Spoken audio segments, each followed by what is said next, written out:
ባሌን ባገኘሁት ክፍል 19 ጸሐፊ ፎዚያ መሐመድ። ለጫጉላ ሽርሽር የት እንድንሄድ ትፈልጊያለሽ? ባህር ዳር ቢሆን ደስ ይለኛል አልኩት። በእርግጥ ባህር ዳርን አላውቃትም፣ ግን አለሜ ለትንሽ ቀናት ቢሆንም የቆየባት ወዷታል።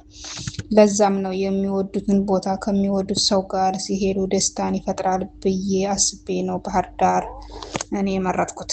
አለሜም ደስ ብሎት በአላህ ፈቃድ ለመሄድ ተስማማን።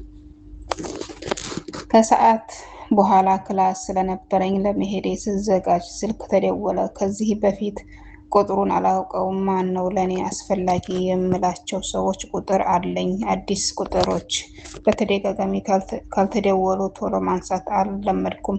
ማን ይሆን እያመናታው አነሳሁት። አሰላሙ አለይኩም የኔ ልጅ የሚል የሴት ድምፅ ሰማሁ። ቅጽበታዊ የሆነ ፍርሃት ተሰማኝ። ልቤ አንድ ነገር ጠረጠረ። ወአለይኩም ሰላም ብዬ በለዘብታ መልስ ሰጠሁ። የኔ ልጅ የኡስማን እናት ነኝ ሲሉኝ የምለው ጠፋብኝ። አፌ ተሳሰረ። አንቺም እናቱም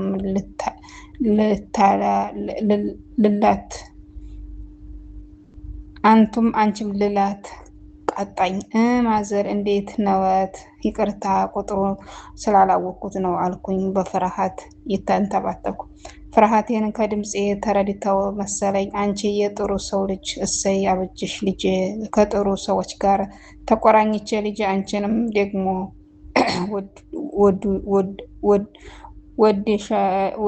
ወድጄሻለሁ። ብኖር አየሁ አልልሽም ልጄ ብዬሻለሁ አሉኝ። ከንግግራቸው ልጃቸው በእኔ ቤተሰቦች ሰበብ ስለተፈታ እጅግ በጣም ተደስተዋል። በወሎ ባህል የመጀመሪያ ወንድ ልጅ ሲያገባ የባል እናት አለማየሁ ብላ የልጇን ሚስት ትጠራለች። የሁለተኛው ደግሞ የአይኔ ኑር ተብላ ትጠራለች። ሶስተኛዋ አራተኛዋ ደግሞ ብኖራየሁ ተብላ ትጠራለች። ለዛም ነው ብኖራየሁ አልልሽም ልጄ ብዬሻለሁ የፍቅራቸውን ጥልቀት የገለጹልኝ። ከዚህ በፊት አንተዋወቅም። ዛሬ ለመጀመሪያ ጊዜ ነው የምናወራው። ምንም ማውራት እንዳለብኝ ግራ ገባኝ። ከክብር የመነጨ ፍርሃት ልሳኔን ቆለፈው። ምን ልበል ጨነቀኝ። እሺ ማዘር፣ እኔም እናቴ ኖት። አይ ልጄ፣ እናት እኮ አንቱ አትባልም። እናቴ ካልሽ አንቺ በይኝ ሲሉኝ ደስ አለኝ።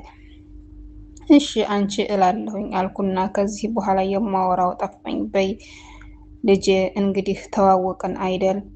እየደወልሽ ጠይቂኝ። እሺ እደውላለሁ ብዬ ተሰናብቼ ስልኩን ዘግቼ ወደ ክላስ ሄድኩ። ከዚህ ጊዜ በኋላ ከአለሜ ቤተሰቦች ጋር በመልካም የሆነ ግንኙነት መፍጠር ችለናል።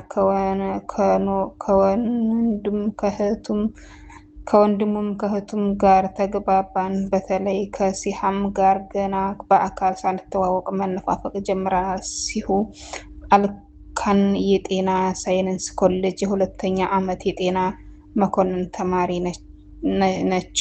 የመልካም ባህሪ ባለቤት በመሆኗ ተወዳጅና ተናፋቂ ነች። ለዚህ ምስክር ደግሞ እኔ አለው ሳላውቃት የምናፍቃት ቀናቶች ሳምንታት ሲፈጥሩ ሳምንታት ወራትን እየተኩ እነሆ የዓመቱ ትምህርት መጨረሻ ተቃርቦ ለፈተና ሽርንጉድ ተያይዘናል። አንብቢ፣ አሁን ከበፊቱ አሻሽለሽ 400 መዝጋት አለብሽ የሚል ትዕዛዝ አዘል መልእክት አለሜ አስተላለፈ። እኔ ደግሞ ለአለሜ ስል ምንም አደርጋለሁ፣ ምክንያቱም ብርታቴ ነው።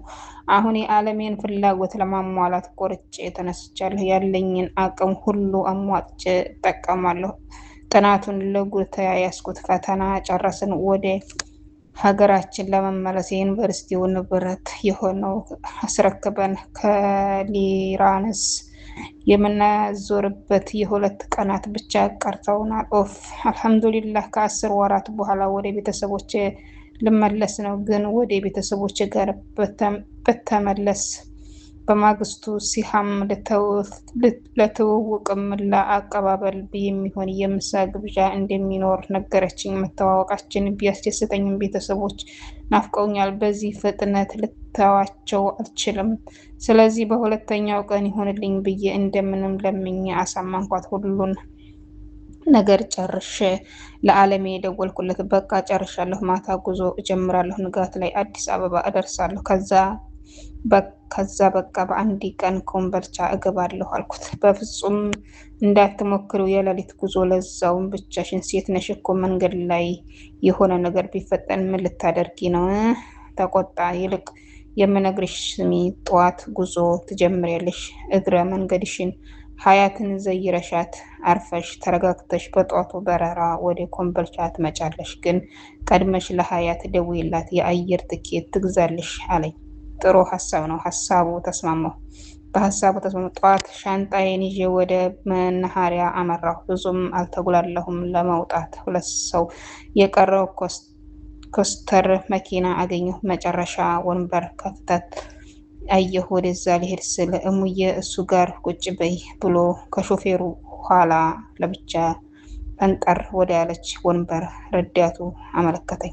ብቻዬን መቀመጤ ደስ አለኝ። ምክንያቱም በሰበብ አስባቡ ወሬ እየፈጠርኩ አውርቶ የሚያስወራኝ ሰው የለም። እንደፈለኩ በነፃነት በራሴን ሀሳብ አስባለሁ።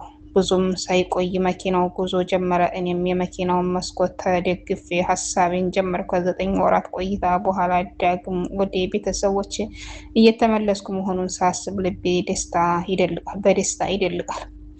ጉዞ አሰለቺ እና አድካሚ ቢሆንም ለጉዞ የስንቅ የሚሆነ ብዙ ደስ የሚሉ ተስፋዎች በአይኔ ህሊናዬ እየተመላለሰ በሀሳብ ባህር ሰምጬ ጠፋሁ። ድንገት ከሀሳቤ የነቃሁና በመስኮት አሻግሬ ስመለከት ዱከም ደርሰናል።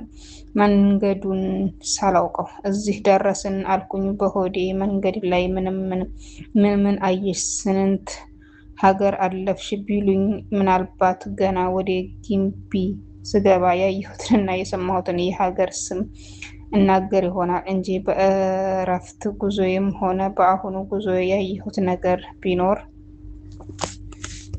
ውድና የተከበራችሁ ውድ ቻናሌ ቤተሰቦች በሀገርም በውጭም ያላችሁ ሰላማችሁ ብዝት ትርፍርፍ ይበልልኝ እያልኩኝ ለቻናሉ አዲስ የሆናችሁ ላይክ፣ ሰብስክራይብ እያደረጋችሁ አበረታቱ። ነባር የሆናችሁም ላይክ፣ ሼር በማድረግ ተባበሩ። እንግዲህ ለዛሬ ይዣት የቀረብኳት ቪዲዮ ይችን ትመስላለች። በቀጣይ ቪዲዮ እስከምንገናኝ ሁላችሁም በያላችሁበት ሰላማችሁ ብዝት ይበልልኝ። መልካም ጊዜ ይሆንላችሁ።